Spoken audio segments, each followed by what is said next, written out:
Assalamualaikum warahmatullahi wabarakatuh. Selamat datang di SPOS, Eksplorasi Dunia Pendidikan. Oke, hari ini ketemu lagi sama aku, Fuji Zanwari Astuti. Mohon maaf banget karena hari ini host cilik kita itu nggak nemenin kita ya kak ya. Dan hari ini kita bakalan ngobrol sama perempuan hebat ya. Boleh kenalan dulu? Aku Dista. Saya adalah founder dari komunitas perempuan berdaya dan juga Duta Kanva Indonesia. Saat ini kalau aku geraknya ke mentoring digitalisasi khusus perempuan, Kak Fuji. Oke, dari pertama kali aku dengar ya namanya perempuan berdaya, udah excited banget. Wow, kayaknya ini komunitas perempuan satu-satunya ya kak ya. Dan gimana sih Kak Dista itu kenapa bisa mendapatkan ide untuk menyatukan perempuan nggak cuma di Magelang ya, nggak cuma di Jawa Tengah juga, tapi se-Indonesia itu gimana sih? Yang pastinya perempuan itu kan lebih banyak rasa baper dan insecure-nya kalau dia nggak punya wadah, Mbak, sebenarnya. Karena itu dulu relate banget sama aku ketika aku nggak punya wadah untuk kreativitas, produktif, dan yang media-media pendukung. Akhirnya aku nggak berani untuk memajukan potensi atau bakatku. Nah, di situ aku pingin ada komunitas yang khusus perempuan, karena perempuan itu kan lebih senang didengar, lebih senang untuk diberi kesempatan. Karena sebenarnya perempuan itu kalau dikasih kesempatan, dia juga sama kok posisinya dengan laki-laki, walaupun kita nggak berusaha untuk menyaingi laki-laki, tapi perempuan itu juga berhak untuk dikasih kesempatan dan berhak untuk berprestasi walaupun sudah berumah tangga ataupun tidak harus sekolah tinggi, tapi cukup dikasih kesempatan untuk mengeksplor siapa dirinya. Jadi tetap ya perempuan dan juga laki-laki itu tidak ada kesenjangan gender ya kak ya, karena kita tahu sendiri bahwa kita lahir dari seorang perempuan. Saya juga mengalami sendiri sih karena insecure gitu. Kalau seandainya kita menyatu sama teman-teman kita, kalau teman-teman kita nggak support ya kita bakalan ngedown gitu ya kak ya. Betul sekali sih kak, aku kalau itu setuju banget sama statementnya Kak Dista. Nah, kalau menurut Kak Dista, tantangannya apa sih ketika kakak itu memimpin komunitas ini? Tantangannya tentunya kalau di komunitas itu banyak sekali karakter, Kak. Karakter, kemudian sifatnya macam-macam. Kita harus pintar-pintar ngerangkul tanpa ada yang merasa di nomor dua kan, atau tanpa ada yang merasa tidak dianggap. Jadi kalau di komunitas saya, semua saya kasih porsi dan kesempatan sama untuk mendapatkan istilahnya panggung, untuk mereka mempresentasikan siapa dirinya. Berarti saling bersinergi, saling bekerjasama. Nah ini nih aura yang positifnya itu kuat banget nih. Dan saya juga dari kegiatan hari ini lagi ada kegiatan SIHEK ya, kayak dengan perempuan berdaya, dan emang energinya positif banget. Yang tadinya aku udah ngedon nih di affiliate, udah ngedon kan, tapi setelah kumpul-kumpul kayak gini, jadi semangatnya itu naik lagi, langsung melejit gitu ya kak ya. Nah kak, kalau di perempuan berdaya itu kan hal yang paling menyenangkan itu apa selama ini ketika kakak? Tentunya perempuan lebih banyak ruang perempuannya. Jadi kita bisa cerita sesama perempuan yang mungkin kita nggak bisa bagikan itu ke pasangan sekalipun. Jadi sekilas jadi ruang curhat.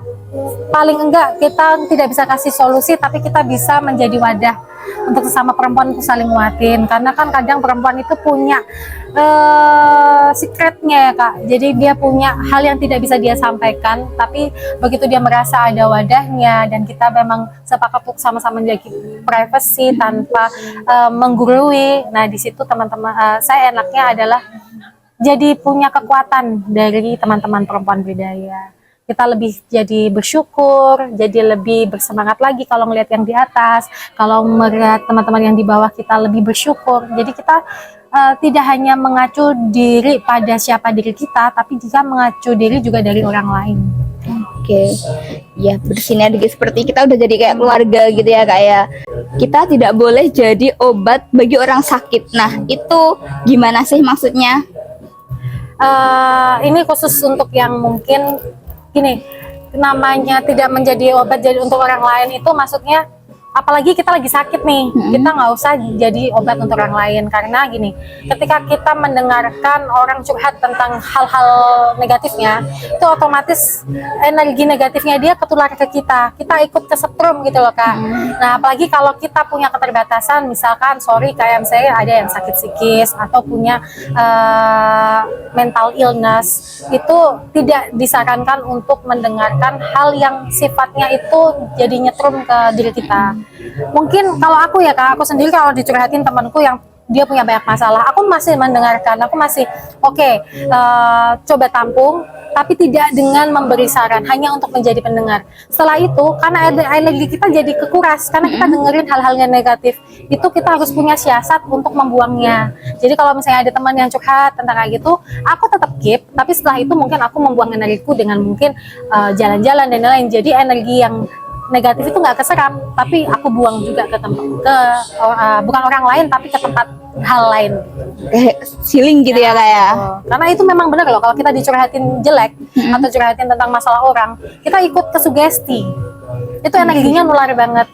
Jadi banyak orang yang sekarang memilih untuk nggak mau dicurhatin masalah orang, bukan karena dia nggak mau peduli gitu loh, tapi karena dia aware sama mentalnya dia sendiri. Biasanya itu orang yang sudah mulai dia punya benteng. Berarti intinya kita tuh tetap harus saling membantu gitu ya. Saling membantu, tapi kita harus punya porsinya. Betul sekali nih, supaya kita juga mental health-nya terjaga ya Kak ya. Betul sekali. Kadang capek nggak sih Kak? Capeknya ketika ada anggota yang mungkin berdebat atau biasa crash intern, akhirnya aku harus menjadi penengah, atau ada kesalahpahaman, itu biasa banget Mbak, di komunitas tuh sering banget. Tapi ya itu, kita harus ya namanya jadi pengurus, apalagi jadi founder, kita harus benar-benar di tengah gitu. Capeknya ketika pengen punya waktu healing, tidur ditanyain gitu ya. Makanya kalau sebelum aku baru-baru ini kan aku nggak punya waktu libur, tapi sekarang aku crash Kak, jadi di hari Minggu aku tidak menerima apapun. Nah makanya kalau ada event sekarang pasti di Sabtu, jarang banget di Minggu. Harus manajemen waktu juga ya Kak ya. Nah ini nih, ada nggak sih pesan-pesan nih buat anak-anak SD ya, supaya tidak ada kesenjangan lagi antara perempuan dan juga laki-laki, karena mereka itu sebenarnya setara kan ya Kak? Ada nggak Kak? Kalau anak-anak SD mungkin masih menilai kamu cowok, kamu cewek, karena kan mungkin mereka masih kecil ya, masih belia. Tapi harus adik-adik tahu, belum pasti adik-adik perempuan yang diremehkan atau yang mungkin sekarang dikucilkan itu besarnya menjadi perempuan yang biasa aja, bisa jadi dia jadi luar biasa. Jadi adik-adik, perempuan dan laki-laki itu sama loh, yang beda itu hanya di gender aja. Yang namanya berteman itu nggak boleh pandang gender, tidak boleh pandang siapa yang pintar siapa yang bodoh, karena semua orang akan tidak tahu ke depannya atau dewasanya dia akan menjadi apa. Oke, jadi poinnya nih, kita tidak boleh membeda-bedakan teman ya, apalagi gender, dan juga nggak boleh ngebully nih, karena yang paling crowded itu inilah membuli ini. Biasanya cewek cowok itu kan sukanya membuli kan ya Kak ya. Jangan buat temannya sakit hati, karena bisa jadi itu diingat seumur hidup adik-adik. Jadi bertemanlah, manfaatkan waktu mudanya adik-adik dengan sebaik mungkin. Banyak teman, banyak peluang, banyak teman malah justru makin senang daripada harus mengucilkan satu sama lain. Saling mendukung. Intinya seperti itu, maupun laki-laki mau perempuan, kita tetap harus saling mendukung dan juga bersinergi, jangan sampai membuat teman kita sakit hati. Karena itu bakalan diingat sampai nanti tua nanti ya Kak ya. Betul banget. Betul. Nah itu dia ya adik-adik, kita ngobrol dengan perempuan hebat yang satu ini nih Kak Dista, banyak banget komunitasnya Kak ya. Oke, sampai jumpa lagi di Expose. Dengarkan Expose setiap hari. Dah.